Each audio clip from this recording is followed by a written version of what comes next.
dia, Paulo. Bom dia, Cíntia. Satisfação imensa tê-los aqui comigo hoje e dizer que esse canal ele está realmente hoje muito dinâmico, com pessoas importantíssimas sendo trazidas, né, para a roda de conversa. E como nós conversamos anteriormente, Paulo, eu passo a palavra para você que vem de longe, né? Passo Fundo, e depois para a Cíntia, para vocês ficarem bem à vontade para falar sobre o Movimento Nacional de Direitos Humanos nos aspectos mais gerais e, logo em seguida, também os movimentos de direitos humanos em Santa Catarina, o seu protagonismo, a sua história, e nós temos aí um tempinho para discorrer sobre esse assunto. Então, Paulo, você primeiro, porque nós vamos começar do geral para o particular, né? Para ficar assim mais amarrado no final. Apresente-se, e depois a Cíntia se apresenta, e daí na sequência a fala mais comprida um pouquinho, tá bom? Muito bem, bom dia a vocês que estão aqui comigo, Erli, querida, e Cíntia.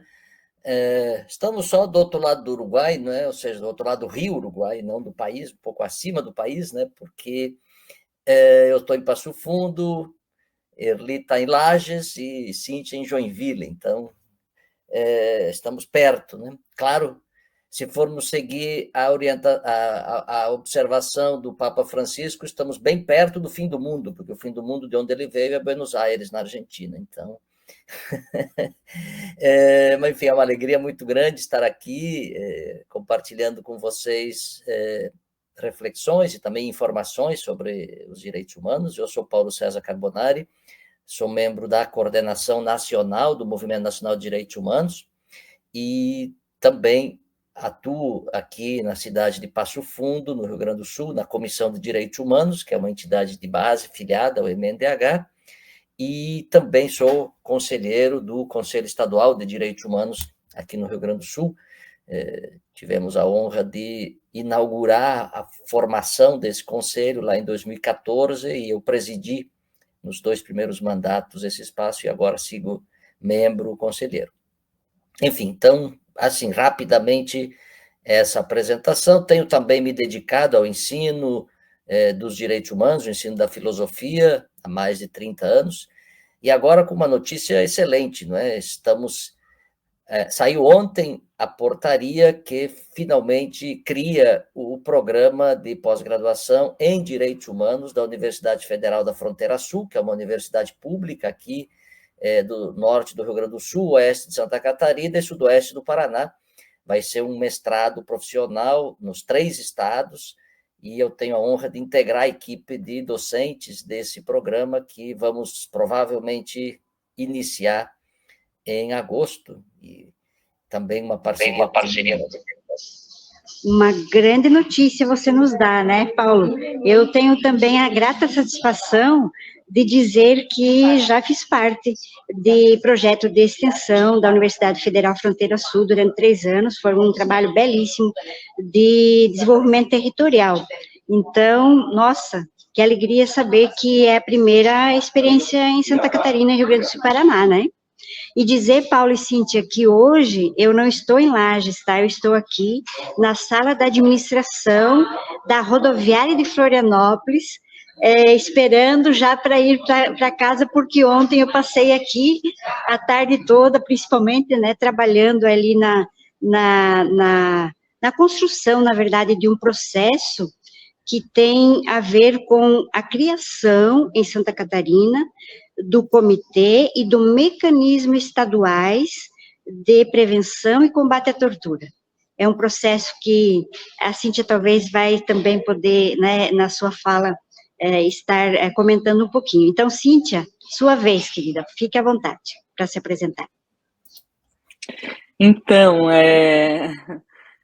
bom dia a todos que nos ouvem, é sempre muito legal, é sempre uma oportunidade especial participar do Desacato, né? Um portal que se destaca hoje na defesa dos direitos humanos, na defesa dos direitos constitucionais, sempre muito bem posicionado sobre direitos humanos. Isso para nós é muito importante aqui, né? E eu tenho que iniciar parabenizando a Erli pelo espaço conquistado aqui para o debate de direitos humanos. Isso é uma coisa muito importante. A gente precisa estar cada vez mais privilegiando esses espaços, porque o rolo compressor está sendo bem grande nesse país no enfrentamento com a direita, né? E dizer que, Paulinho, é um prazer, né, sempre estar contigo, né, ao longo aí das últimos 30 anos, pelo menos, né, na militância de direitos humanos em nível nacional, e também aqui no Estado, né, o Paulinho é uma figura carimbada e especialíssima nossa, e é muito bom ouvir de ti que tu vais compor o corpo docente da Fronteira Sul, nessa oportunidade de também trazer direitos humanos, né? A Fronteira Sul é uma conquista extremamente suada, né? Do povo catarinense, do Oeste, e que veio assim no momento, e que atravessou um momento muito difícil no governo Bolsonaro, né? E que agora a gente fica muito feliz em vê-la retomando os seus principais objetivos, né? Mas eu sou advogada em Joinville, sou advogada do Centro de Direitos Humanos aqui de Joinville. Nós somos os coordenadores estaduais do Movimento Nacional de Direitos Humanos em Santa Catarina. Milito lado a lado ali com a Erli, com outras parceiras e parceiros aí das entidades de direitos humanos, tanto aquelas mais antigas, que são os centros de direitos humanos, contra as mais jovens que vêm se agregando aí na militância, vêm pós-pandemia, principalmente, retomando o processo de articulação e de organização das entidades de direitos humanos, né? Então, finalizando, dizer que falar alguma coisa sobre contexto, sobre organização popular, e depois de ouvir o Ricardo Antunes, é uma tarefa espetaculosa, né? Porque o Ricardo Antunes, acho que hoje é uma das poucas falas que defendem o direito do trabalho, defendem a classe operária, defendem o marxismo, defendem um projeto novo de mundo, né? Que é aquilo que a gente, Paulinho, Erli e eu, que somos mais antigos nessa jornada, podemos dizer que conhecemos muito bem, né? Aquele projeto de sociedade, aquela mudança de paradigma que nos leva aí a acabar com a exploração que perdura tanto tempo e está jogando a gente nas cordas, como a gente tem visto agora em diversas áreas, né? Em diversos segmentos da sociedade atual, né? Mas nós, do Movimento de Direitos Humanos, queremos fazer a mesma pergunta que o Ricardo Antunes fez, né? Que mundo que queremos, né? Qual é o projeto de sociedade que nós queremos, pela qual nós lutamos, e para onde é para que a gente caminha para a construção desse novo projeto de sociedade, desse novo mundo tão necessário. Né? É isso, Erli. Agradeço o convite. Nós que agradecemos, Cíntia. Eu gostaria, então, Paulo, de devolver para você a palavra, para você ficar bem à vontade e colocar para nós aí, em termos conceituais e práticos, quais são os desafios aí que o MNDH tem enfrentado durante esses anos de sua história, né, nos últimos tempos, principalmente. A palavra é sua.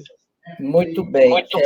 Então, é uma questão difícil de a gente tratar, mas, de qualquer maneira, sempre necessária, porque como organizações sociais, e o Movimento Nacional de Direitos Humanos nasceu em 1982, portanto, ainda no processo de finalização da ditadura, né? A ditadura só vai terminar alguns anos depois, formalmente, a ditadura militar, né? E o movimento surge desde o começo, ainda que não tenha surgido com este nome, mas ele surge de uma intenção de organizações de direitos humanos que se reúnem juntas, né, numa dinâmica de rede nacional, para a qual foi dado o nome de Movimento Nacional de Direitos Humanos, para agirem em conjunto nas pautas comuns, ou seja, cada organização tem as suas agendas, as suas lutas, as suas pautas no seu âmbito de atuação, e juntas no âmbito nacional, desenvolvem processos conjuntos. Então, desde lá,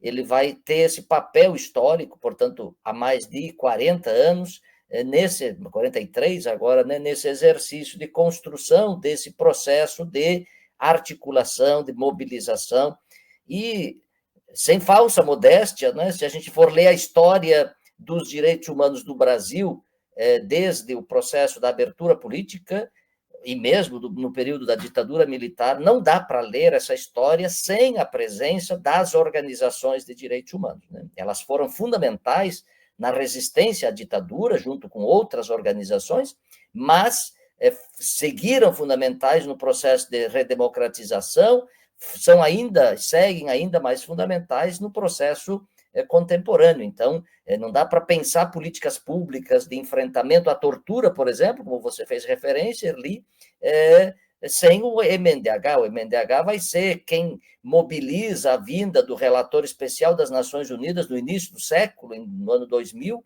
que vai colocar em evidência o problema da continuidade da presença da tortura, e exatamente vai coordenar uma campanha nacional importantíssima, que vai montar os comitês estaduais de combate à tortura e que depois vão se desdobrar no que foi o processo de formalização dos mecanismos de enfrentamento, de combate à tortura nacional e também nos estados. Então, estou dando um exemplo, mas políticas de proteção, seja defensores de direitos humanos, seja pessoas ameaçadas ou depoentes especiais, enfim, as mais diversas políticas públicas contam e tem sempre a presença, não é, das organizações do MNDH. Então, dizer isso como primeiro ponto. Segundo, como organização social, como organização popular, né, se a gente não estiver produzindo movimentação, não estiver produzindo processos de, digamos assim, que coloquem de modo insurgente as questões para aquilo que é o status quo, aquilo que é o modelo hegemônico vigente, nós nos descaracterizamos como organizações, como movimentos sociais. Então, é do nosso modo de ser, da nossa, digamos, ação substantiva e fundamental, fazer esse processo permanente de tocar nas grandes feridas. E eu começaria dizendo, talvez o nosso grande desafio nos dias de hoje seja exatamente dizer: direitos humanos seguem sendo fundamentais e necessários, ainda que com todos os problemas que historicamente se possa ter numa concepção de direitos humanos, no modo como, inclusive, muitas vezes os direitos humanos foram usados a favor do sistema hegemônico, mas também serviram exatamente ao longo da história para dar espaço, voz, efetivamente direitos, para aquelas sujeitas e sujeitos que estavam excluídos, estavam e estão excluídos da dinâmica social. Então, nós estamos num tempo em que parece que o império da força retoma como fundamental contra o império do direito, vamos chamar assim, para usar uma expressão clássica, né? Ou seja, toda a construção da humanidade foi a de fazer mecanismos o mais democrático possível, e mecanismos que permitissem e garantissem a ampliação, a participação, a inclusão, enfim, o reconhecimento dos diversos sujeitos, e nós chegamos num tempo em que governantes dizem: já tem demais direitos humanos, já tem demais políticas para as mulheres, já tem demais política para LGBT, já tem demais política para preto, já tem demais políticas de diversidade. Chega dessa conversa, vamos tratar de fazer o que é o mais importante e fundamental, que é ganhar dinheiro, se precisar, matando e esfolando todo mundo. Então, objetivamente, quando a gente viu Zuckerberg fazendo aquele famoso discurso, quando viu a posse do Trump, quando a gente vê essas figuras da ultradireita no Brasil e no mundo, o que a gente vê é isso. Na verdade, eles querem ganhar na pancada, na força. Não é que isso seja novidade, eles fizeram isso a vida inteira. A diferença é que agora eles simplesmente esculhambam escrachadamente contra aquilo que até algum tempo atrás eles até tinham alguma vergonha de fazer. Ou seja, eles aceitaram alguns mecanismos, digamos assim, de disfarce dessa exploração e dessa expropriação. E todo mundo sabe que quando o capital, quando as elites econômicas veem em risco a sua acumulação, ou seja, o volume da sua acumulação, eles não têm dúvida simplesmente de aumentar e aprofundar ainda mais as dinâmicas de exploração, de expropriação, enfim, de destruição da vida, das mais diversas formas de vida e também da vida humana. Então, nós estamos diante de um desafio principal, e eu começo com ele, fundamental, que é esse, ou seja, a gente seguir dizendo direitos humanos são necessários, é necessário defender os direitos humanos para todas as pessoas, lembrando que todas não é uma abstração, todas é uma complexidade formada pelas múltiplas e diversas pluralidades, as múltiplas e diversas diversidades, com perdão da redundância. Então, compreender isso e dizer isso com ênfase é revolucionário, eu diria, nos tempos atuais, porque está cada vez mais contundente essa ação destrutiva que a gente convencionou chamar de ação da ultradireita, da extrema-direita, do fascismo, enfim, os nomes são diversos, mas, no fundo, que esses agentes querem exatamente inviabilizar essas formas de convivência que seguem presentes, seguem atuantes, ainda que oprimidas, ainda que reprimidas por esse sistema. Então, eu diria que o nosso primeiro grande desafio é esse.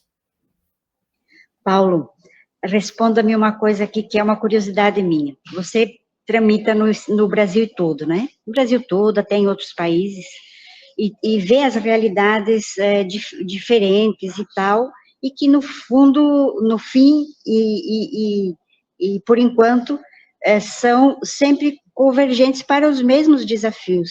Eu pergunto, você que também nos visita hoje e tem acompanhado a nossa história, qual é o diferencial de Santa Catarina? Tem algo em Santa Catarina que lhe chama atenção, visualizando o contexto geral aí? É possível sinalizar algo nesse sentido? Eu diria que tem duas dimensões. A primeira, que eu acho que é a mais importante, é a presença de organizações e lideranças muito aguerridas. Vocês são um exemplo disso, assim como outras centenas e milhares que eu sei que tem em Santa Catarina, até porque eu vou para lá seguidamente. Então, essa primeira observação é importante. Você me perguntou o que tem? Primeira, isso é o que traz esperança, isso é o que anima, isso é o que diz, bom, temos futuro que não seja só desgraça, né? Então, esse é o primeiro. Mas tem um dado importante que ultimamente tem crescido. Santa Catarina tem se revelado o estado mais atrasado em termos aqui, desculpe a palavra, mas mais conservador, um dos estados mais conservadores do país, e um dos estados que registra a presença de organizações neonazistas, fascistas, institucionalizadas, às vezes em espaços, inclusive, formalizados da sociedade. Então,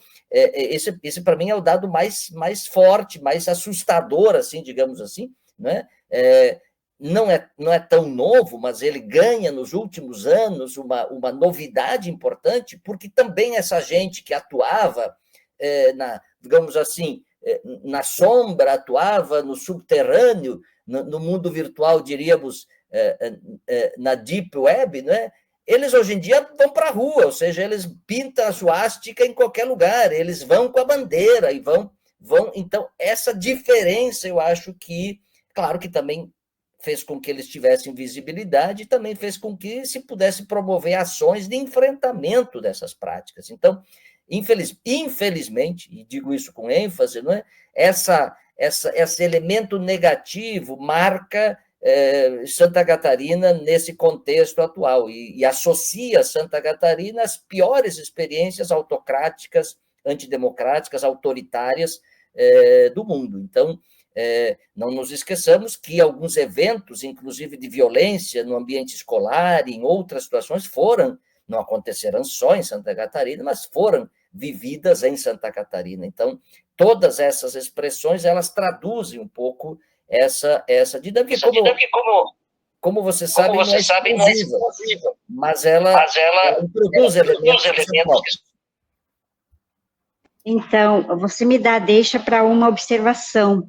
Ontem a gente estava, inclusive, com a Ana Valesca, que é a perita, né, do Mecanismo Nacional, estava conosco no diálogo durante a tarde, inclusive com a secretária atual da Assistência Social, Família e Mulher. E aí, observando o relatório que saiu, então, do mecanismo, né, no ano de final de 2023, aconteceram algumas recomendações, e uma delas tem a ver com a colocação ou não de câmaras dentro do sistema prisional em Mafra. E aí está saindo decisão judicial, tá, Cíntia? Você deve já estar sabendo. Está saindo decisão judicial no sentido de colocar câmaras, enquanto que o mecanismo está dizendo para não colocar, para retirar, né? E aí, com isso, eu agradeço a sua fala, Paulo, e passo a palavra para a Cíntia para a sua colocação aí, mais especificamente do nosso campo territorial, né? Eli, o Paulinho pega na veia, né? Quando ele diz que acontece em Santa Catarina, né? Onde a gente tem as piores expressões do fascismo, do nazismo, aí colocada publicamente internacionalmente. O MNDH fez uma missão específica sobre isso, detectando que, de fato, as raízes são em Santa Catarina e o fascismo resolveu sair do armário, né? Mas isso não acontece, é claro, e o Paulo sabe disso, ele também, não é porque o povo de Santa Catarina, porque o povo catarinense seja melhor ou pior do que outros povos no estado todo, né? Nós somos um povo como os povos do Nordeste, da Amazônia, do Sul, do Centro-Oeste.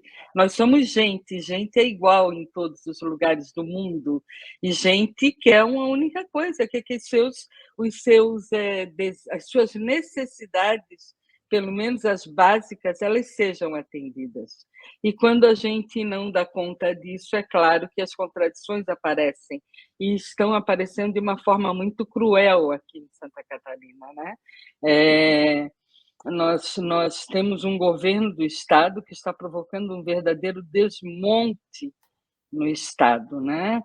Do ponto de vista da assistência social, tem feito coisas nunca antes inimagináveis, fechamento de restaurante popular, internação compulsória de população de rua, e a questão da segurança pública, que está servindo hoje para bater nos pobres, nos trabalhadores, na juventude, e não para fazer segurança pública de verdade, né? O exemplo disso foi o Carnaval, né? Que a Prefeitura de Florianópolis colocou, e o Estado colocar as forças de segurança pública nas ruas para bater em pessoas que não têm dinheiro para festejar o Carnaval em clubes caríssimos, né? E que o fazem nas ruas, e foram submetidas às maiores humilhações e repressão que a gente já viu nos últimos tempos. Então, nós temos aí que pegar essa conta desse Estado tão realmente atrasado, reacionário, conservador, e que deu altos índices eleitorais para o bolsonarismo. Nós temos que botar essa conta também na mão das instituições, do Ministério Público, do Poder Executivo, do Judiciário, do Legislativo, que hoje são instituições que se apropriam da fala de direitos humanos, que se apropriam da nossa agenda, das nossas lutas históricas, para avalizar barbaridades como essa que a Erli acabou de relatar aqui, né? Se há especialistas do Mecanismo Nacional de Prevenção e Combate à Tortura que dizem com propriedade e experiência que não dá para colocar câmeras, por que vamos colocar câmeras? E, no entanto, por que tiramos as câmeras da polícia militar que está nas ruas? Né? E o governo do Estado foi a mão que fez isso, né?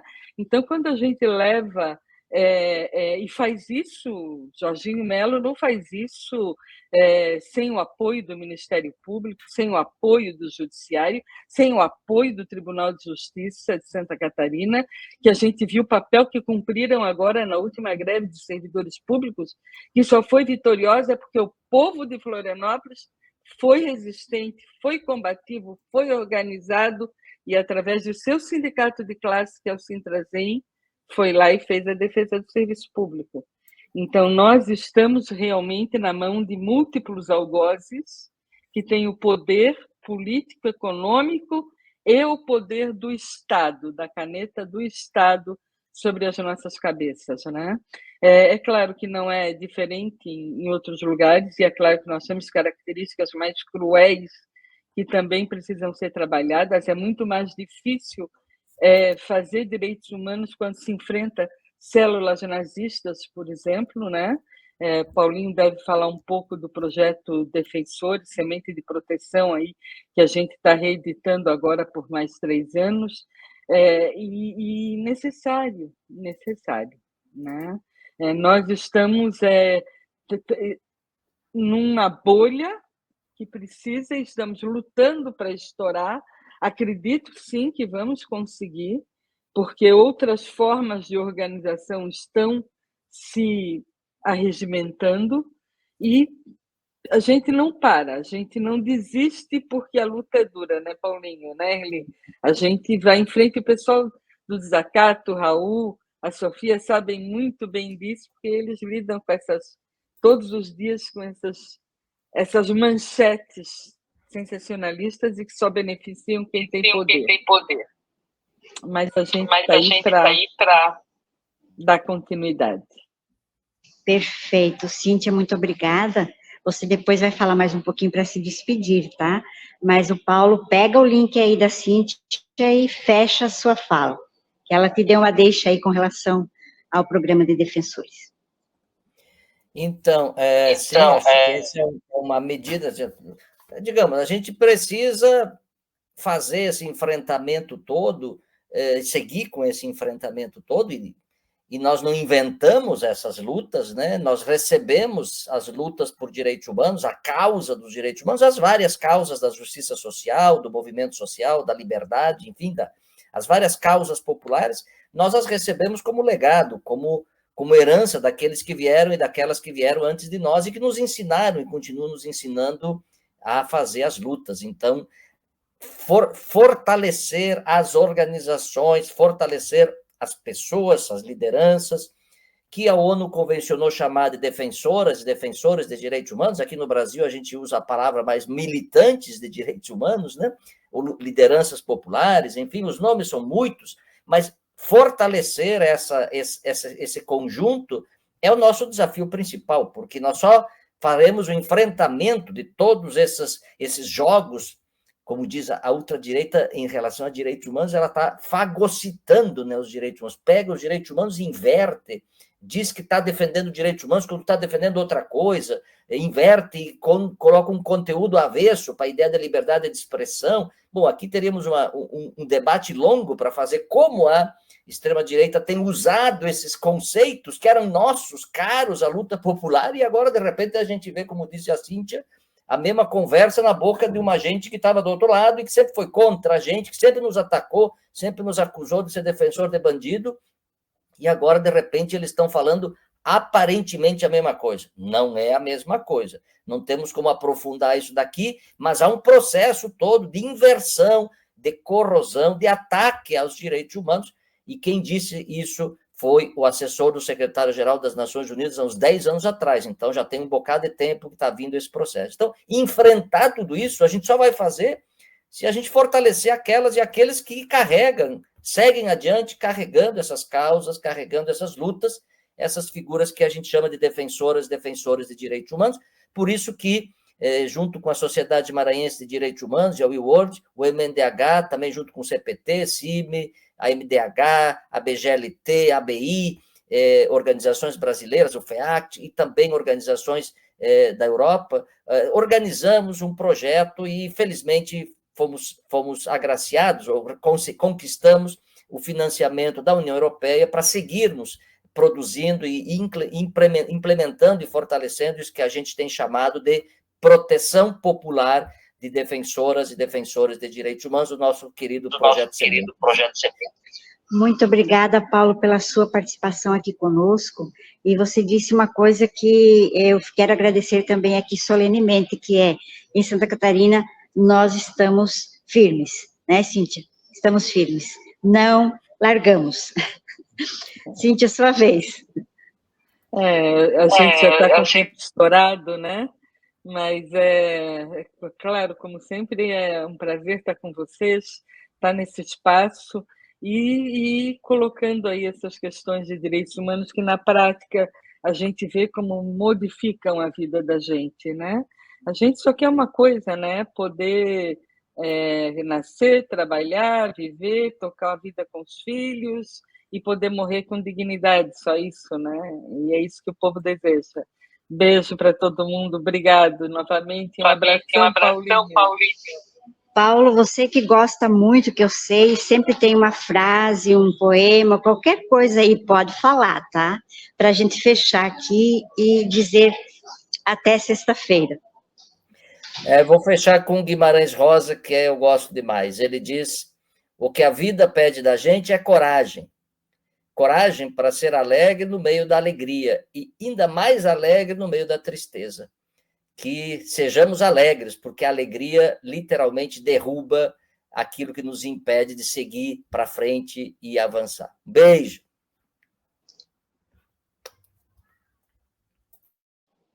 Muito obrigada, fiquem bem, cuidem-se e cuidem dos outros também. Sofia, obrigada, até sexta-feira, se Deus quiser. Produção Portal Desacato. Realização Cooperativa Comunicacional Sul.